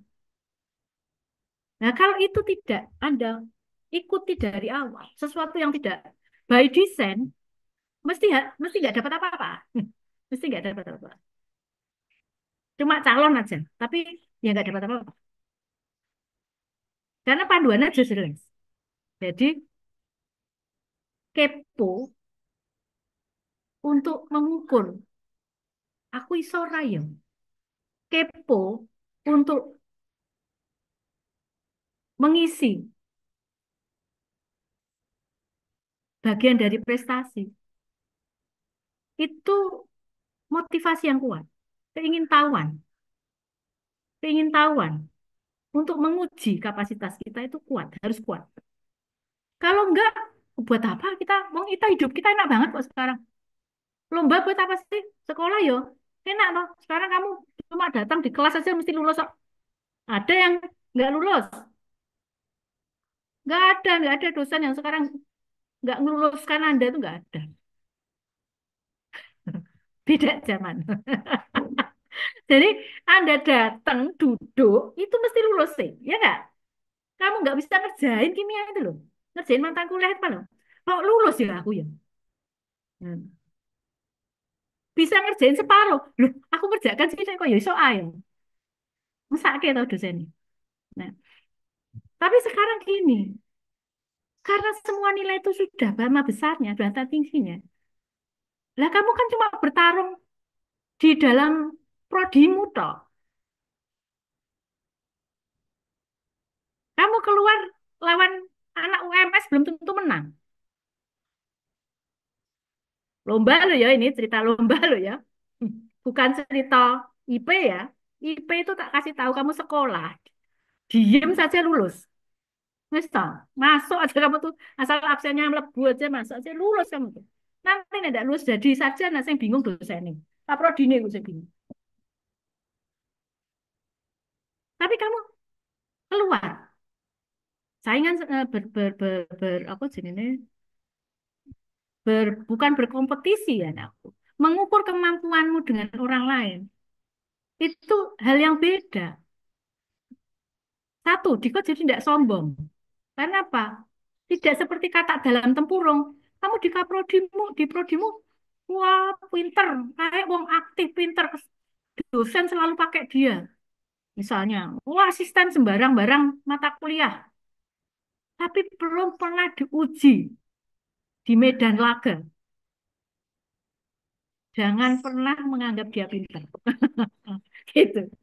Belum gitu, belum. Kamu belum berprestasi selama kamu hanya mampunya di UNS. Harus keluar. Harus keluar. Nah, keluar itu motivasi untuk lomba. Karena nanti kita ada sertifikat pendamping untuk apa untuk sertifikat jalan. Nah, kalau di teknik itu yang dilihat. Pencari pekerja sekarang akan melihat itu. Karena ketika orang itu sudah pernah ikut lomba, minimal dia komunikasinya bagus. Harus komunikasi sama orang lain. Nah, tidak merasa paling pintar. Tidak. Tadi bisa mengukur dirinya. Bahwa di luar itu banyak hal yang mungkin terjadi. Penyesuaiannya juga bagus. Nah, saya itu nilai kenapa kita motivasi berlomba. Nah, itu yang dulu saya tanamkan di anak-anak D3 itu Jawa. Ya kalau kamu mau cari pekerjaan untuk gampang, ya kamu harus bisa memperlihatkan nilai lebih lama karena kamu kan bukan anak presiden, bukan anak wali kota, bukan anak gubernur. Ya kalau kamu anak rakyat jelata ya kamu harus beda. Harus beda, orang harus bisa melihatmu dan orang dilihat, kamu bisa dilihat dari prestasimu. Yang kedua dulu stimulan saya dulu adalah jalan-jalan. Kan minimal jalan-jalan gratis. Nah, motivasi itu loh, motivasi kan. Kalau mau cari lomba itu yang jauh sisan, Sumatera, Kalimantan, Irian, kalau perlu Papua Nugini gitu. Sebenarnya kalau jadi finalis kan mau nggak mau diberangkatkan. Jalan-jalan gratis ya kan. Gitu. Oh, itu tuh yang motivasi. Ngono ya Mbak Navinda. Navinda tadi. Mbak Intan, Mbak Intan. Ya Mbak Intan, siapa sih Mbak tadi? Mbak Navinda, ding, sorry. Saya jawab Mbak Intan. Oke. Saya kira itu ada konfirmasi lagi Mbak Navinda. Mbak Navinda. Baik, Ibu, terima kasih atas penjelasannya. Ada lagi?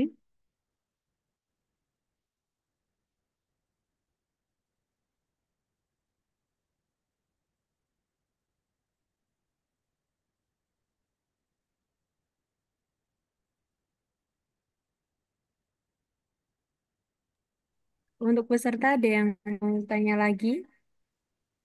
Masih dibuka sesi tanya jawab.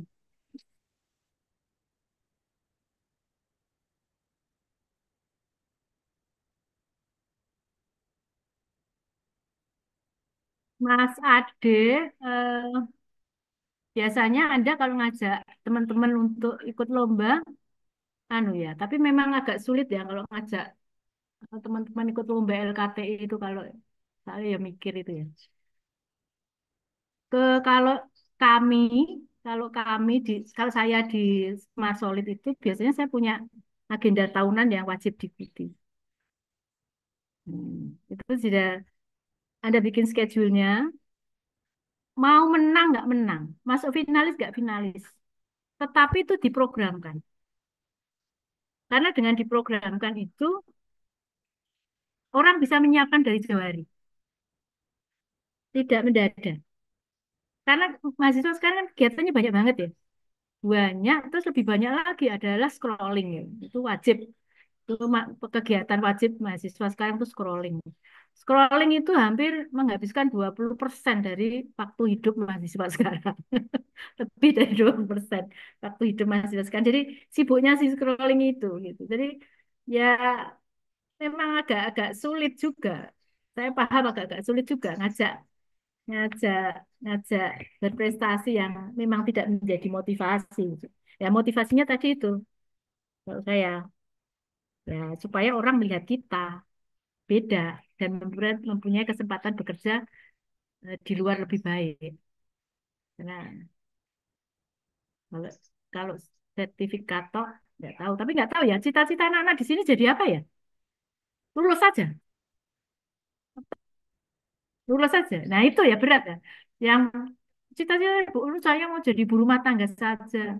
Ya ora apa-apa jadi ibu rumah tangga, tapi kan ibu rumah tangga yang cerdas gitu. Ibu Jadi rumah kepala sekolah, Bu.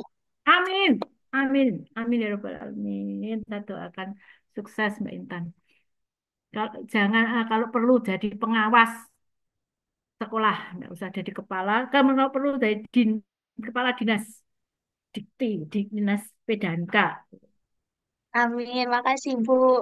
Ya, harus gantungkan cita-citamu setinggi bintang. Bintang tuh selevel matahari, tapi ya air rapatio panas. Ya air. Ayo sinten malih. Kalau enggak kita tutup aja kalau gitu. Mana? Kamu anu loh, belum tentu loh kamu ngundang stand up komedi murahan kayak saya. Mumpung ada stand up komedi murahan kayak saya itu manfaatkan itu.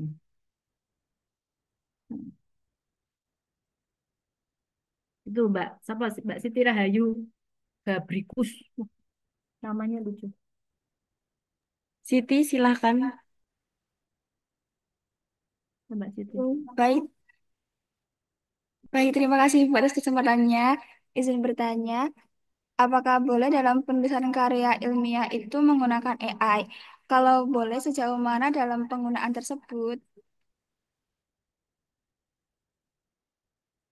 Boleh. Hari gini nggak pakai A malah aneh.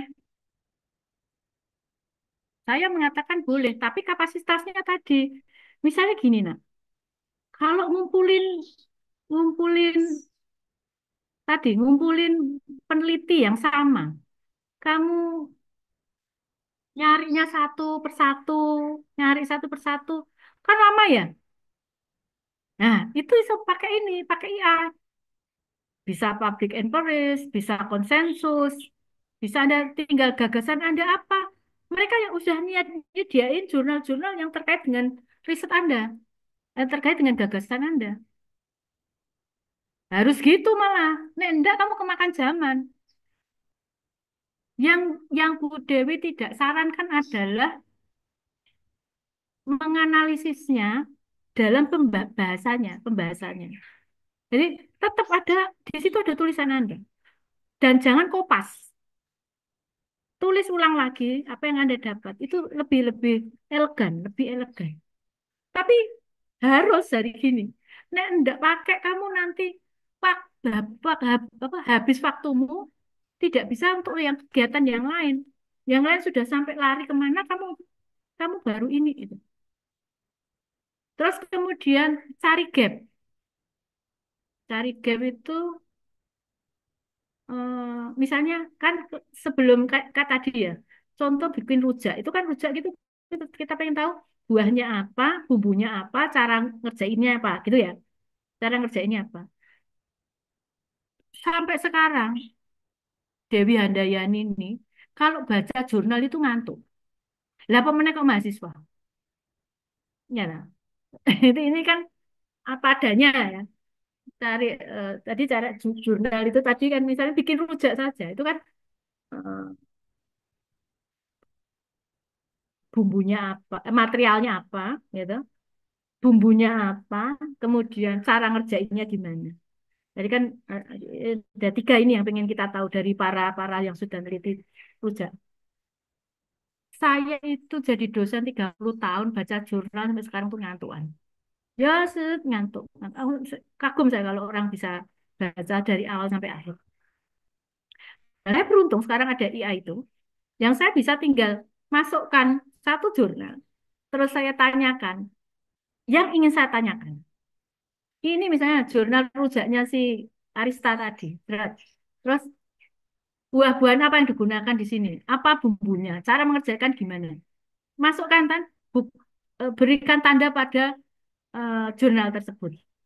Itu AI dengan cepatnya baca seret ini. Tapi ide gagasan yang mau kamu telurkan kan bukan itu, ya kan? Kamu merangkum dulu dari banyak peneliti-peneliti, terus kamu bikin novelty, bikin sesuatu yang baru. Saya ndak mau sama si A, si B, si C. Kalau gitu, ini si A ini, si B ini, si C ini, saya yang ini. Nah, ini orisinal kamu ini. Itu yang ndak bisa dilakukan oleh IA. Bisa diusulkan. Nah, bisa diusulkan. Tapi kan boleh kamu menolak. Usul itu kan boleh ditolak. Tapi kan ide itu awalnya dari kamu. Saya ingin begini. Dia mengusulkan. Hmm. Itu dari baru gagasan. Kemudian eh, mengumpulkan tulisan tadi ya. Kemudian nganalisis. Nganalisis itu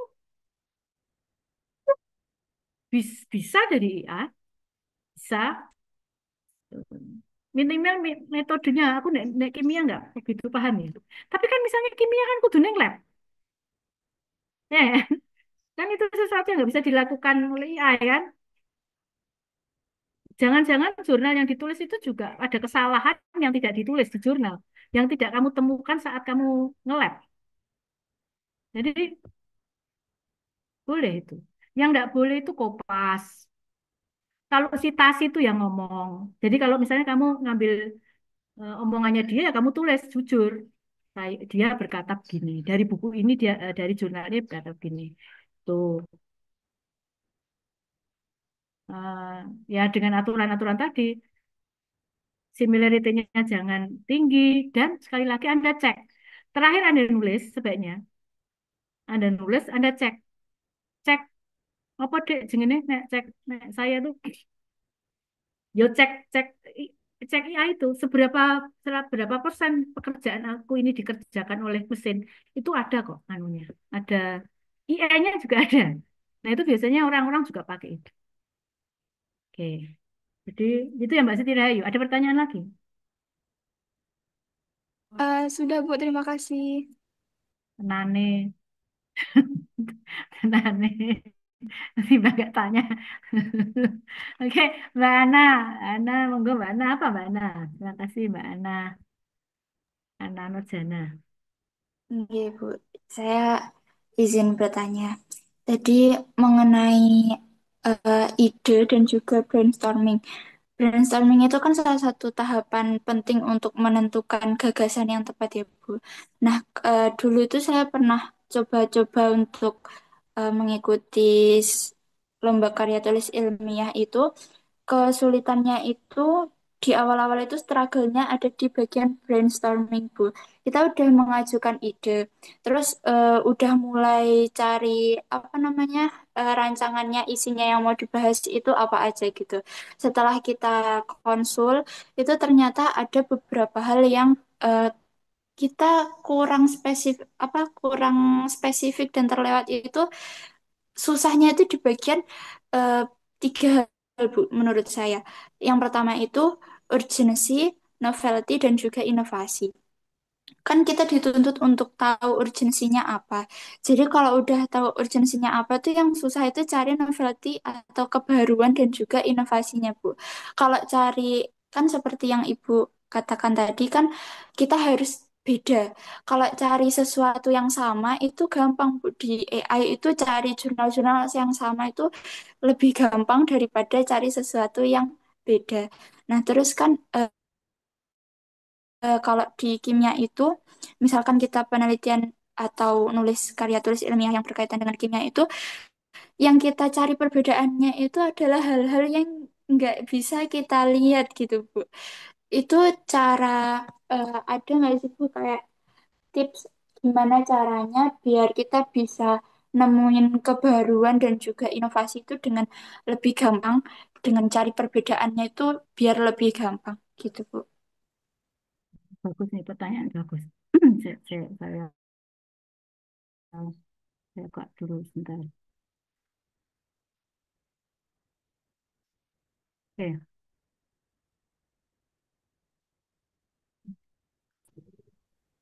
nih Mbak Ana ini pertanyaan bagus sekali. Jadi sekarang itu kita dimudahkan untuk melihat urgensi, novelty, dan inovasi dengan AI. Ya kan? Anda masukkan, Anda bisa tanya urgensi apa sini, novelty-nya apa toh?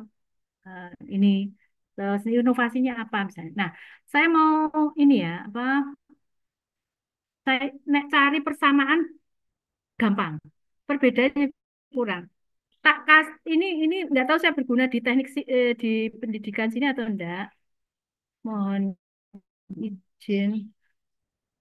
Ini contoh saya ya.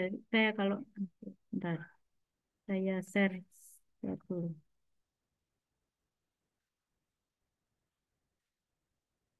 Ini- Sudah kelihatan? Kelihatan, Bu. Oke. Ini tapi kalau ini saya ajarkan untuk bimbingan saya katakanlah yang bimbingan saya di teknik sipil. Tapi saya pikir ini hampir sama deh. Jadi hampir sama. Kalau isi proposal itu kan isi proposal atau isi LKT itu jadi ya sama. Pendahuluan, tinjauan pustaka, metode penelitian ini ya. Nah, kalau saya tadi sudah saya sampaikan, buat dari kajian pustaka dulu, lari ke metode penelitian, bikin dasar teori baru pendahuluan. Nah, kalau di literatur review atau kajian pustaka yang Mbak Ana tadi menyampaikan kesulitan untuk melihat apa namanya perbedaan, saya biasa meminta mahasiswa saya menulis ini dulu. Jadi diidentifikasi dalam satu tulisan itu apa? Mulai dari penulis, penerbit, topik, tujuan, lokasi, objek, data, metode metode pengumpulan datanya, metode analisis datanya bagaimana, hasil penelitian bagaimana, rekomendasi di situ bagaimana. Itu saya tidak perlu membaca semua kan tinggal tak cari dengan dulu tidak ada AI, tapi bisa dengan scan. Artinya saya lebih mengambil data-data yang penting buat saya di bagian itu kalau sudah dapat gagasan tadi. Nah, kemudian biasanya mahasiswa saya minta bikin ini. Saya minta bikin mereka membuat tabel untuk memperlihatkan posisi rencana riset atau tadi yang perbedaan tadi. Nah, ini kan yang rujak tadi ya sama. Misalnya ya, peneliti satu itu objeknya A. Datanya yang dikumpulkan X1 dan X2. Metode pengumpulan datanya X1 dengan Y1, X2 dengan Y2. Metode analisisnya Z1 misalnya. Peneliti 2, objeknya sama-sama A, datanya dia ditambah X3, Metode pengumpulan datanya demikian, metode analisis yang digunakan demikian. Riset yang ketiga, objeknya sudah ganti B, datanya hampir sama dengan A. Itu dia sudah dapat novelty. Metode penulis keempat, objeknya B, tapi dia pakai datanya sama dengan 2, dia mungkin dapat novelty, dan seterusnya. Maka Anda, dan terakhir mungkin penulis N, ini objeknya A, X2, X3, Y2, Y3, A. Nah, Anda itu rencana penelitian yang bagus adalah Anda datanya ngumpulin semua. X1, S2, S3. Metode analisnya Y1, Y2, Y3. Metode anak itu dari metode pengumpulan data. Kemudian metode analisisnya, Anda pakainya Z2. Di mana di Z2 ini selalu terpisah-pisah antara metode D1 dan Y2, Y1 dan Y3. Y2 ini, yang Z2 ini, metode analisis dengan Y2 ini, pengumpulan datanya itu tidak pernah menggunakan Y2. Nah, ini kan beda, gitu. Jadi nanti Anda menyampaikannya itu bukan secara keseluruhan sama, mesti ada sama nih. Misalnya saya menyampaikan posisi riset atau novelty dalam penelitian ini, saya bisa sampaikan bahwa penelitianku sama dengan ini, tapi berbeda dalam hal ini. Memang sama dengan hal ini, tetapi berbeda dalam hal ini. No, no. Ini kayak gini nih, agak agak jelas nggak nih? Jelas, Bu. Berarti sebenarnya yang dimaksud dengan novelty itu bukan yang benar-benar belum ada sama sekali, tapi mungkin sudah ada, tapi berbeda dengan yang lainnya gitu ya, Bu. Iya, karena dia berpotensi mengeluarkan sesuatu yang baru. Ini kan baru, ya kan? Dengan Iya, gabungan variabel yang baik, variabel yang gabung jadi satu berbeda akan menghasilkan sesuatu yang beda kan? Ya ya. nggak? Mm-mm. Nah, ini mungkin contoh yang lebih mudah ya untuk menyampaikan apa ini. Jadi setelah tadi baru dibuat alur untuk menambahkan. Nah, saat ini caraku ya. Termasuk ketika kita akhirnya membuat bab satu itu jangan juga bingung bab satu. Tapi ini saya gampang lah bab satu tuh apa disuruh chat apa jenisnya IA itu terus kita buat karena kita sudah punya ide, punya gagasan yang jelas, itu nggak akan dimainkan kan oleh IA itu. Asal ya tadi di bagian ini, bagian posisi rencana riset itu Anda kuat. Aku mau ini gitu. Nah itu nanti lari-larinya ke situ juga. Oke, ya jelas ya. Oke, udah 19:29. Monggo.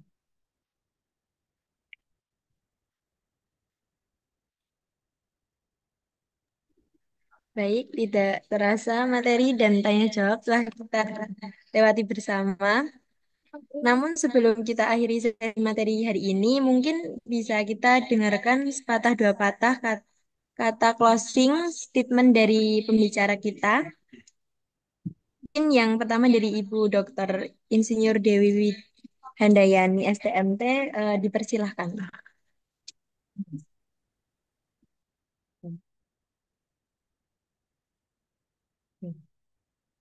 Terima kasih. Saya haturkan luar biasa niat insunnya. Jadi saya sangat bahagia ketika saya diberi kesempatan untuk berbagi dan membersamai kegiatan anak bangsa. Bagi saya, Anda semua itu anak bangsa dan alumni saya. S1 saya di Teknik Sipil UNS. Saya lulusan UNS. Saya ingin alma mater saya berjaya. Jadi saya sangat support ketika anak-anak saya, penerus-penerus saya, alumni saya punya tekad bulat untuk lebih baik dan dalam berprestasi. Tapi ya bukan tidak ada tapi. Jadi ya, jadilah sesuatu, berbuatlah delta, buatlah sukses story dalam hidupmu. Dimanapun kamu berada, buat orang melihat, mengenangmu dalam kondisi berprestasi. Prestasi itu tidak harus sesuatu yang luar biasa, yang harus ada sertifikatnya mungkin ya. Tapi prestasi itu buatlah ukuran untuk dirimu. Jadi buatlah dirimu itu berprestasi dalam cita-citamu itu. Sedikit, sedikit, sedikit, lama-lama kita akan menjadi suatu rangkaian serdadu, rangkaian tentara yang tak terkalahkan. Itu UNS. Itu alma materku. Ya. Jadi itu saya mohonkan. Dan satu lagi, pribadi yang happy, ya, pribadi yang bahagia, pribadi yang senang, itu akan melakukan sesuatu itu dengan lebih produktif. Jadi, meskipun kalian dalam kondisi yang bercita-cita untuk berkarya sekuat tenaga, tapi jangan lupa bersenang-senang. Makanya Bu Dewi selalu menyampaikan selamat bersenang-senang dan berkarya dalam sunyi. Jangan gaduh, jangan buat huru-hara, tunjukkan dengan prestasi. Selamat bersenang-senang dan berkarya dalam sunyi. Dan sebelum acara ini saya tutup, nanti tolong Mbak MC, panitia, saya punya 5 nama di sini. Ada Ade, ada Navinda, ada Intan, ada Siti Rahayu, ada Ana. Nanti tolong nomor handphonenya dicatat. Saya mau bagi sedikit gopay, sedikit gopay dari apa eh, partisipasinya, antusiasnya. Kalau tidak banyak, paling saya 25.000, tapi satu kebanggaan saya bisa melihat Anda ikut aktif dalam kegiatan ini. Nanti monggo panitia mengumpulkan nomor handphonenya ke saya, apa namanya, nanti dalam waktu 1 kali 24 jam insya Allah saya kirim. Entah GoPay, entah Grab, silakan entah Shopee dikasih keterangan saja. Ya, ada 5 anak. Oh ya, satu lagi MC-nya, yang sudah dampingi saya. Silahkan. Ye, saya kira itu waktu dari saya. Terima kasih. Assalamualaikum warahmatullahi wabarakatuh. Oh, satu lagi. Apa namanya? MC sama satu lagi, Mbak Fani, Silvani, yang hubungi saya. Oke ya, panitia yang hubungi saya. Oke. Ye, Alhamdulillah. Semoga kita semua selalu dalam perlindungan Allah, dalam diberi tuntunan untuk berkarya dan memberikan prestasi yang sebesar-besar untuk UNS tercinta. Assalamualaikum warahmatullahi wabarakatuh.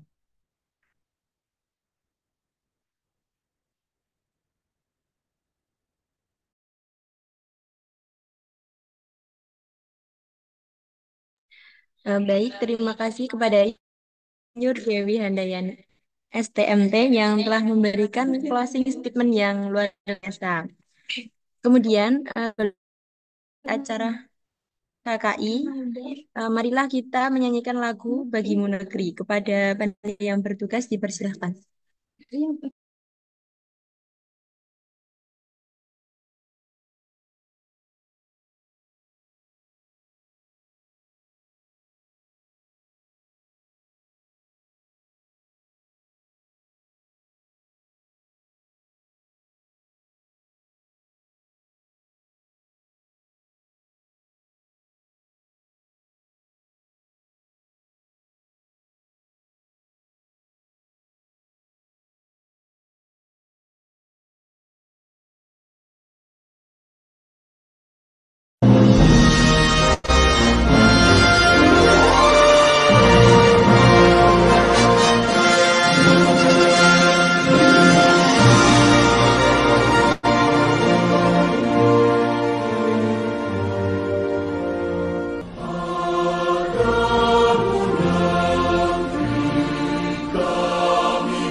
Selanjutnya adalah penyerahan sertifikat secara simbolis ke pembicara kepada panitia atau teknisi yang bertugas. Kami persilahkan.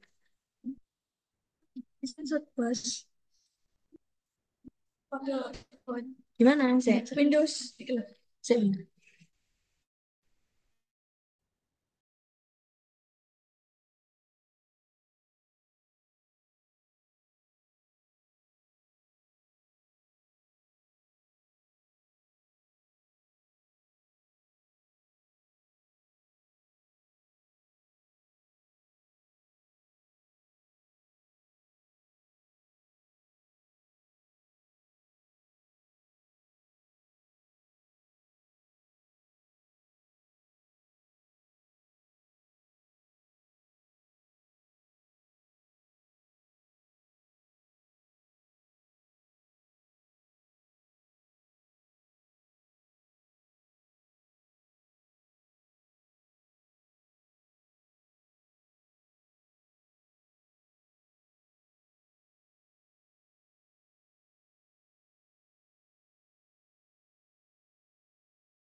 Gimana? Siapain? Baik, Ibu, kami serahkan sertifikat dari kami kepada Ibu Dr. Insinyur Dewi Handayati, STMT. Foto Oke. dulu ya, Bu, ya. Oke. Itu sertifikatnya yang untuk maksudnya anu ya nggak bisa dibesar satu ini. It's okay, it's okay, it's okay. Bisa dipesan. Oh, oke oke. Ya malah orisinil nggak apa-apa. Miring dan miring dan ya apa?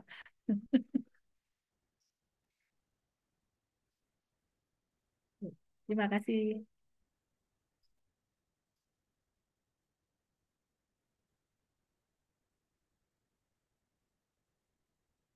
Apa tadi?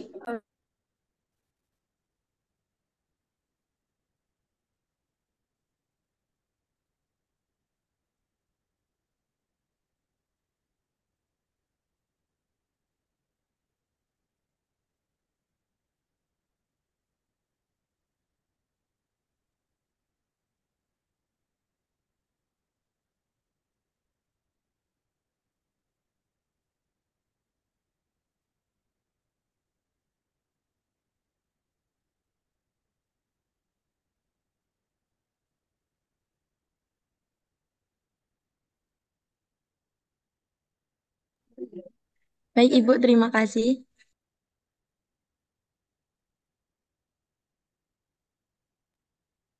Sebelum Oke. memasuki sesi selanjutnya, alangkah baiknya kita membuat kenang-kenangan terlebih dahulu dengan foto bersama kepada pembicara, Tia, dan para rekan untuk bisa on cam.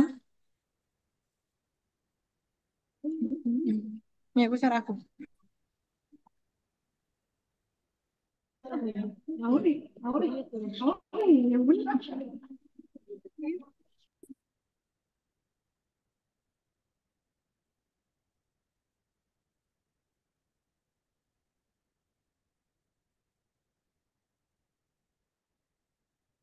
Dia.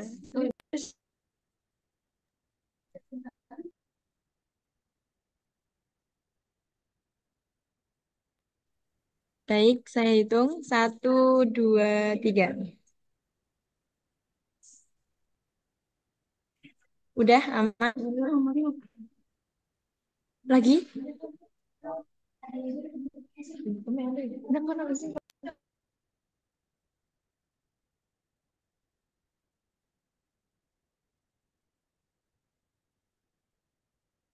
Baik, sekali lagi. Iya, enam. Satu, dua, tiga. Ya. Tak terasa kita sudah ada di penghujung acara. Untuk itu acara KKI 1 2025 ini kita tutup dengan bacaan hamdalah bersama-sama. Alhamdulillahirobbilalamin. Saya mohon izin live. Oke. Terus pun Bu Evi, matur nuwun Bu Evi, Ya, mohon maaf matur kurang nuwun Bu lebihnya. Dewi. Ya. Mohon kurang, iya ya ini style Mbah-mbah. Jadi ya kalau ngundang saya ya bakal anu gini. Tangan ditusuk-tusuk. Kalau ditusuk Iya. saya ingatnya Mbah-mbah. Nggih. Matur nuwun, saya mohon izin live ya. Iya, Nggih. sama-sama Bu Dewi. Saya selaku pembawa acara pamit undur diri dan mohon maaf apabila terdapat kesalahan dan kekurangan. Jalan-jalan ke Bekasi. Tak lupa membeli ekselasi. Cukup sekian hari ini. Kami ucapkan banyak terima kasih. Akhir kata, wassalamualaikum warahmatullahi wabarakatuh. Waalaikumsalam warahmatullahi wabarakatuh. Ya, saya izin live ya.